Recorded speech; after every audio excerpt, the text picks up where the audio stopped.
I believe we can also amen to that beautiful version of the old rugged cross.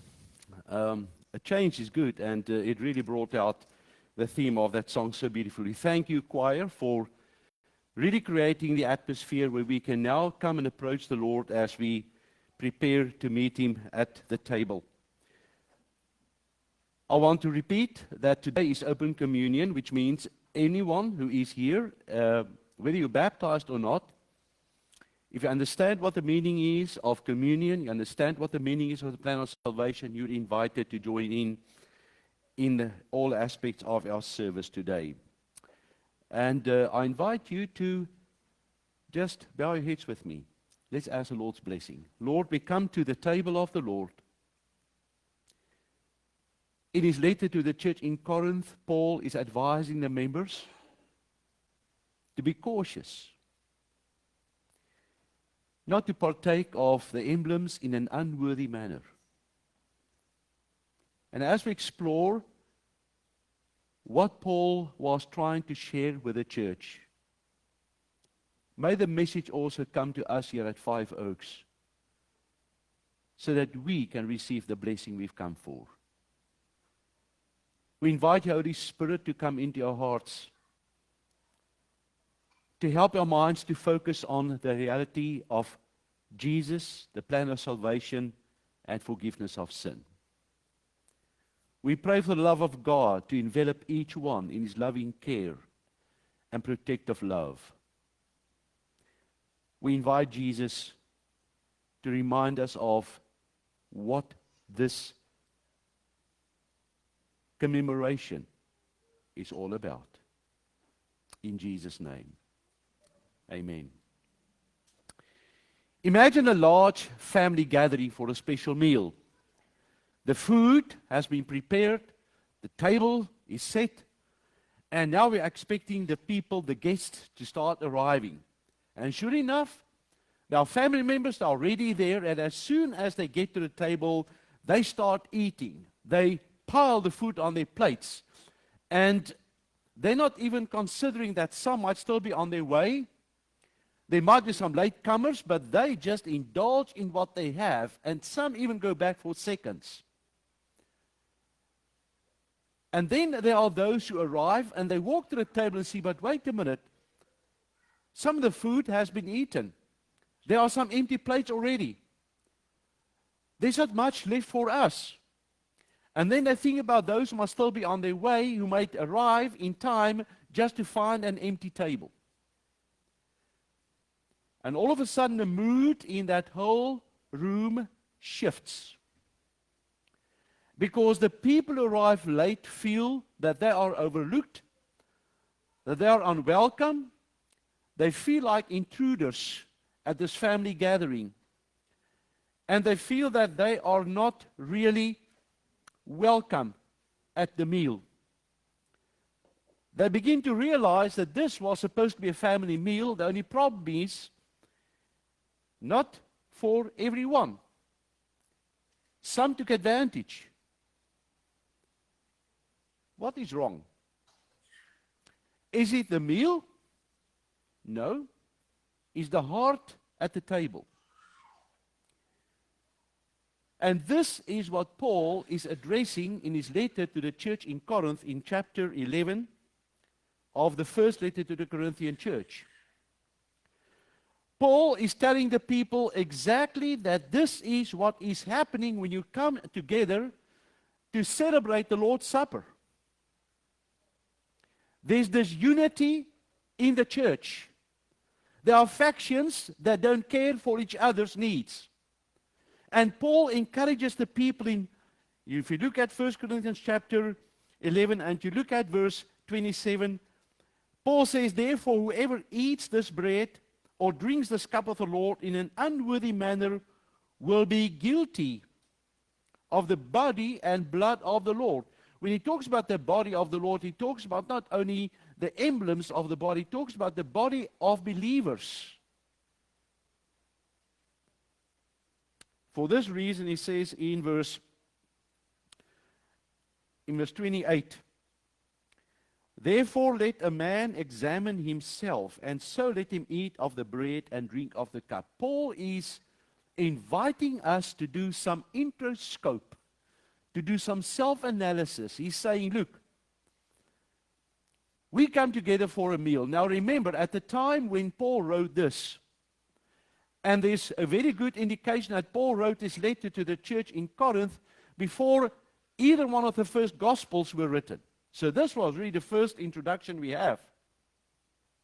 Now we know traditionally the Lord's Supper was connected to the Passover meal that started way back in the book of Exodus, when God instructed the people to prepare the Passover lamb and to have a meal, but to eat it with readiness. The family had to gather around the table, and no one was supposed to be outside, because remember there was blood that was sprinkled on the doorpost. Blood of the Passover lamb.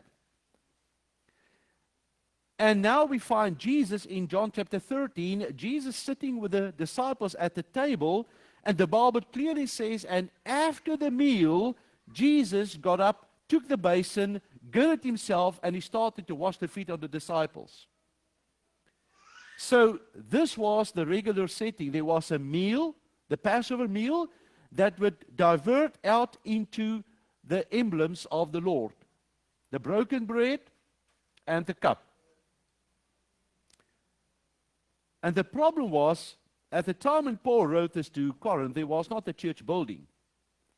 People would meet in homes, because the first churches were built only in the middle of the 3rd century, so there wasn't a church at the time. But Paul is addressing a problem. He says, when you come together, brethren, you are not even considering one another. There is selfishness, there is pride, there is intolerance towards others. Now that doesn't, when Paul says each one has to examine himself, and he further on says in verse 31, for if we would judge ourselves, we would not be judged. But when we are judged, we are chastened by the Lord, that we may not be condemned with the world. Therefore, my brethren, when you come together to eat, wait for one another. Paul says it's not about who comes first and who gets the best. It's about being together, having fellowship. I met a family this morning who's from the Philippines. They're sitting in the back. And I said to them, here at Five Oaks, we do pakikisama, right? Now, those of you who don't know, that's the only word I know the Filipino language, is pakikisama. And that means fellowship. Amen? We are here to fellowship, which means we are family. We are the family of God. And what is interesting is Paul advises the people here, and he says, look, I want you to examine yourself to make sure you do not participate of this meal in an unworthy fashion. Now, what does Paul exactly mean by that? Does he mean that you need to be sinless? No, far from that. Paul is not talking about your condition of your heart. Paul talks about when you come together, he says, it's not you as a sinner I'm referring to. I'm referring to the conduct that you have around the table of the Lord. I'm referring to what's happening when you have the meal. That's where the problem lies. Yes, we are all sinners. And communion creates the opportunity for us to come and be washed and to be cleansed and to be renewed. That's why Jesus told Peter, he said, Peter, if I don't wash your feet, you have no part of me. For he who has a bath, who's already had the bath, need nothing more than wash his feet. That is why communion is the miniature form reminder of baptism. If you've been baptized before, and you know, ever since your baptism you stumbled and you made mistakes, this is the time for cleansing again. It's a miniature baptism. Jesus said, if you've had the bath, all you need to do is wash your feet. And the washing of the feet is a situation that takes place in that room, but it points symbolically to a greater reality that Jesus is now again willing to wash you clean. So when Paul talks about unworthiness, we are all unworthy, right? But we come because Jesus says we can approach the throne of grace boldly to expect Jesus to do something for us. But what Paul is referring to about unworthiness is the unworthy manner in which people are going around. It's their actions that reveal that they don't really care about the fellowship. They don't care about one another. You know, many times when it comes to communion, the only thing we focus on is the death of Jesus and the bread and the cup. But we sometimes forget there's also a social component attached to this. There's a component that attaches itself to each one of us as we come together. Let's look at some of the things that Paul highlights. When you come to verse 20 through to 22, he says, "Therefore, when you come together in one place, it is not to eat the Lord's Supper, for in eating, each one takes his own supper ahead of others, and one is hungry and the other is drunk." So Paul is saying, you are confusing the Lord's Supper with a party. You come together, you meet in a house, and some people overeat and others bring their own drink and they get drunk because the communion was never wine that could make you intoxicated. How do we know that? Because the Greek word oinos refers to the fruit of the vine. It's not the word sikera that means intoxicating drink. And that's why the Bible always says Jesus took the cup. Nowhere do you find it says Jesus took the wine. Because Jesus, being a Nazarite, could never take wine or something that was fermented. That's why we have the unleavened bread and we have unfermented juice. But some people go ahead and they would have their own drink and they would get drunk and then come and expect to still celebrate the communion of the Lord. They've had their meal at their own house. And Paul says that should not be the case. He continues and he says in verse 24 of 1 Corinthians chapter 11, he says, and when Jesus had given, or rather 34, he says, "But if anyone is hungry, let him eat at home, lest you come together for judgment, and the rest I will set in order when I come." So Paul says, I've had a lot of things to share with you, but one thing is for sure. You don't come to communion because you're hungry for food. He says, if you come and you're hungry for Jesus, it's a different thing. But it's not about the food. You missed the point. It's about Jesus. Verse 18, Paul reminds the people, and he says, "For first of all, you come together as a church.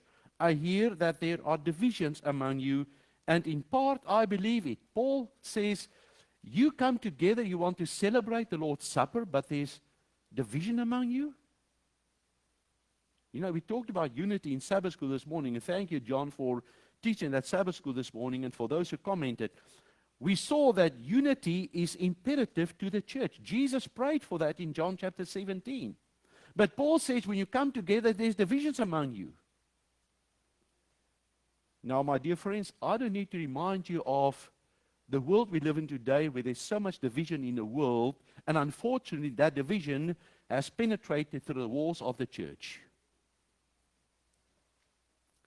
And that's why as a church we are advised by our General Conference and the Spirit of Prophecy, and I believe even the Bible, that we should stay away from all politics, because politics can only divide us.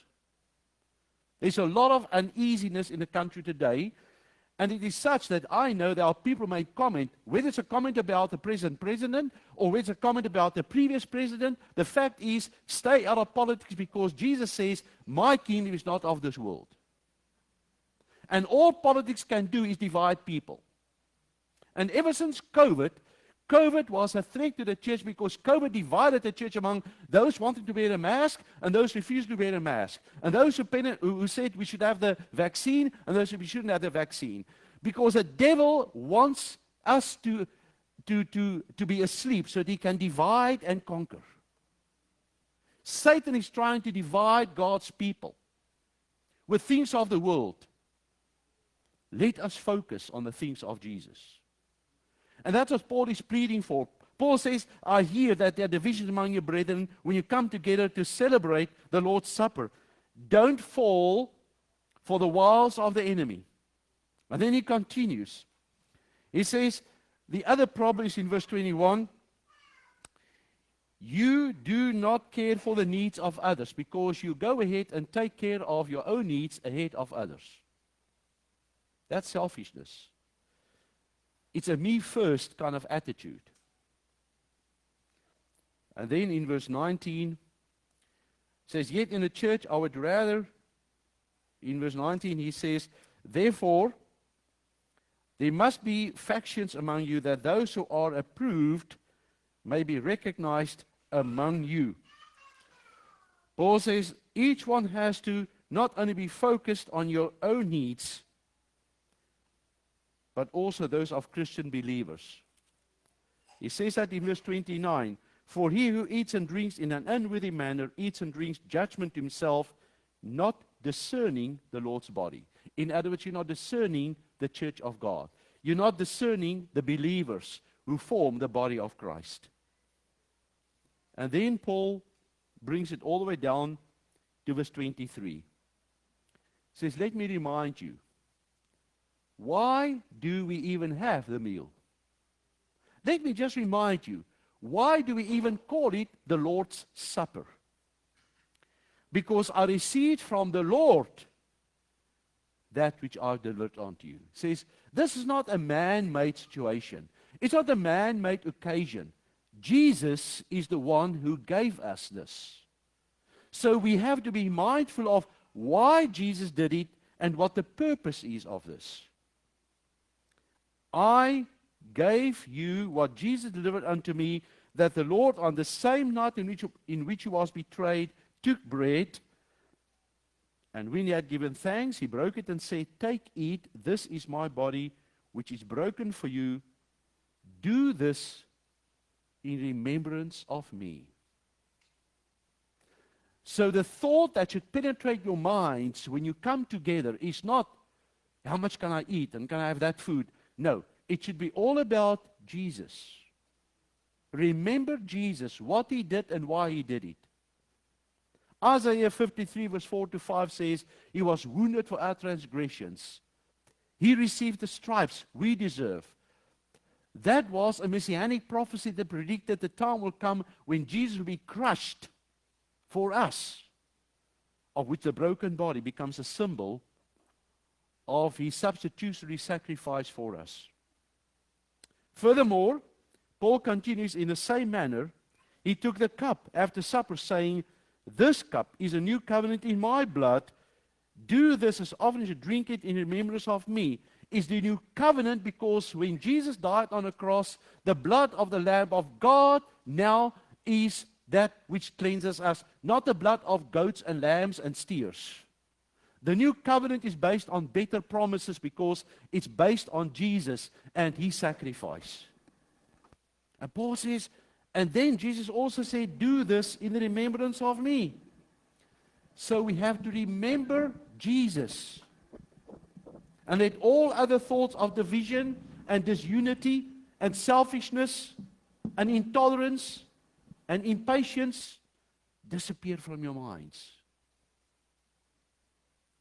The table of the Lord is what Jesus gave us. And then Paul adds this component in verse 26. For as often as you eat this bread and drink this cup, you proclaim the Lord's death till he comes. Paul attaches communion to a future hope. This same Jesus who gave us this, who asked us to do it in remembrance of him, is also the Jesus who made a promise, I will come again. So communion is really the bridge. It's the bridge where you and I can stand and we look back and we can remember the death of Jesus, his substitutionary sacrifice for us. But we can also look forward to the glorious hope that the same Jesus will come one day, and all the suffering and pain and all the discomforts of this world will forever be gone. That's the hope we have. That future component. Therefore, at the Lord's table, I want you to know, at the table of the Lord, we are all equal. The table stands on level ground. We all gather around, irrespective of your status, your background, what you go through. The table is there. We all gather together on the same level as God's children. The table is also the place where we wait for one another, because we can wait. Why? Because we all have equal value. In the eyes of God, we are all blood-stained children of Jesus. We can come together because we were bought with the blood of Jesus. According to what 1 Peter 1 verse 18 and 19 says, we were not bought with anything of the world, but we were purchased with the blood of Jesus as a lamb without blemish, without spot. My friend, my believer, you have value in the eyes of God, the same value I have, because it's the same blood that cleansed you and that cleanses me from sin. The blood of Jesus creates equality of value in the church of God. The second coming of Jesus creates a mutual hope in the minds of God's people. The broken body of Jesus symbolizes all our brokenness that Jesus promises to heal. At the table of the Lord, no one is forgotten. No one needs to be ashamed. No one will need to feel overlooked, because at the table, we are family. We are the family of God. Jesus, I believe, was for this reason why Jesus got up from the table. The sharing of the emblems was not sufficient. Yes, he instructed them that this is my blood and this is my body broken for you. But Jesus went one step further. If you come with me to John chapter 13 and we look at verse 13 to 17, Jesus had an activity there that I'm so glad that we as God's people can celebrate even today. In John chapter 13 and verse 13 it says, "You call me teacher and Lord, and you say, well, for I am. If I then, your Lord and teacher, have washed your feet, you also ought to wash one another's feet." You know, when you read Paul's instruction in 1 Corinthians 11, the washing of the feet is conspicuously absent in that chapter. And maybe that's why the people thought it was all about the meal. And that's why Paul had to write to them and say, I can't praise you for this. As a matter of fact, I'm ashamed of you. And I believe one of the reasons why the people had the wrong idea was because foot washing was not part of their celebration. Why did Jesus come and say, I want you to wash one another's feet? Because Jesus says, if I, your Lord and your Master, if I wash your feet, then you also ought to wash one another's feet. Notice, I want you to wash one another's feet, which means wait for one another. Come together as my people. Celebrate a unity. Come together as people with equal value in the eyes of God and people with a mutual need. We all need cleansing. We all need forgiveness. So when you wash one another's feet, you are actually celebrating the fellowship that Jesus wants us to have. The washing of feet should be the one thing that stands against all the division and all the separation that can exist among God's people. We wash feet because we pour out our hearts to one another. And that's why Jesus continues in John chapter 13, and he said in verse 15, "For I have given you an example that you should do as I have done to you. Most assuredly, I say to you, a servant is not greater than his master, nor is he who is sent greater than he who sent him." What is Jesus talking about? Jesus is breaking down all social barriers. He's breaking down the socioeconomic levels of society. Jesus says, I want you to know that in God's eyes, you are all sinners in need of grace.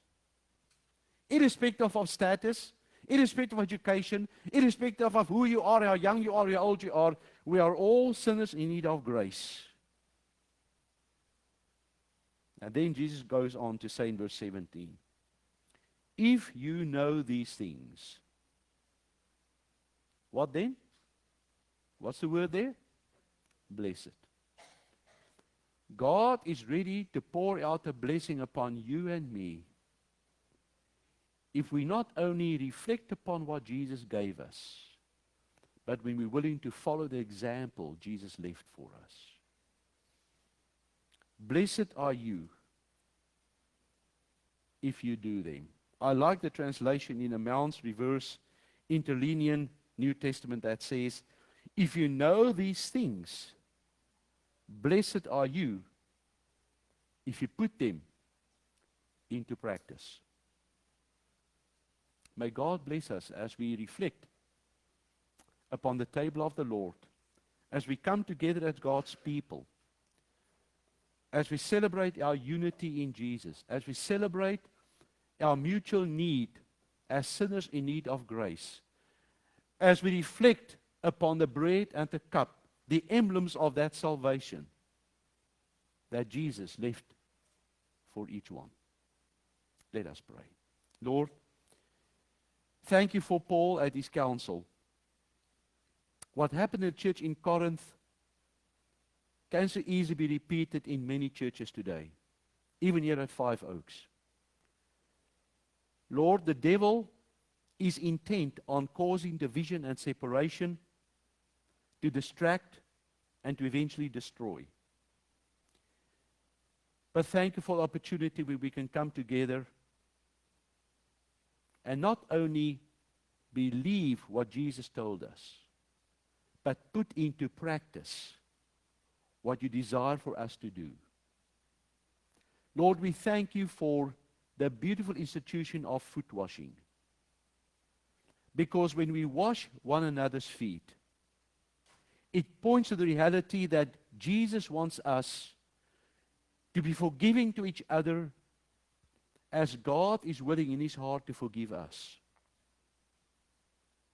As we connect with each other through the foot washing, it expresses the desire of Jesus desiring to connect with us at the table through his broken body and the shed blood. Thank you, Lord, for this opportunity of service. Thank you for this opportunity of fellowship. Thank you for this opportunity of cleansing and renewal. Thank you for Jesus, our Lord and our Savior, who gave his life so that we can have hope. In Jesus' name, amen.